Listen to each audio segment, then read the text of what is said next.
उद्धार कैसे होगा? हे मुनि श्रेष्ठ, कोई ऐसा तप हो तो वह बतलाइए, जिसमें कि थोड़े समय से ही पुण्य प्राप्त हो सके, मनोवांछित फल भी मिल जाए। इस प्रकार की कथा सुनने की हम इच्छा रखते हैं। सर्व शास्त्रों के ज्ञाता श्री सूत जी बोले कि हे वैष्णवों में पूज्य, आप सभी ने प्राणियों के हित की बात पूछी है, इसलिए मैं एक ऐसा श्रेष्ठ व्रत को आपको बतलाऊंगा, जिसे नारद जी ने लक्ष्मी नारायण जी से पूछा था और लक्ष्मीपति जी ने मुनि श्रेष्ठ नारद जी से कहा था। आप सब इसे ध्यान से सुनिए। एक समय की बात है, योगीराज नारद जी दूसरों के हित की इच्छा के लिए अनेकों लोकों में घूमते हुए मृत्यु लोक में आ पहुंचे। वहां उन्होंने अनेक योनियों में जन्मे प्रायः सभी मनुष्यों को अपने कर्मों द्वारा अनेकों दुखों से पीड़ित देखा।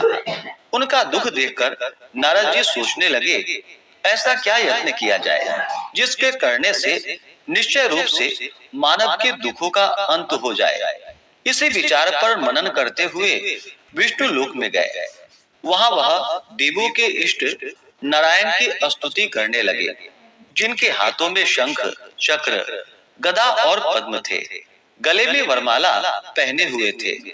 स्तुति करते हुए नारद जी बोले कि हे भगवान, आप अत्यंत शक्ति से संपन्न हैं। मन तथा वाणी भी आपको नहीं पा सकती।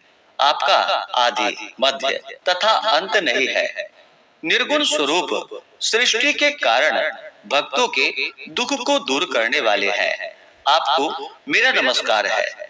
नारद जी की स्तुति सुनकर भगवान विष्णु बोले कि हे मुनि श्रेष्ठ, आपके मन में क्या बात है? आप किस कारण के लिए यहाँ पर पधारे हैं? उसे निसंकोच होकर हमसे कहिए। इस पर नारद मुनि बोले कि मृत्यु लोक में अनेक योनियों में जन्मे मनुष्य अपने कर्मों द्वारा अनेकों दुखों से दुखी हो रहे हैं।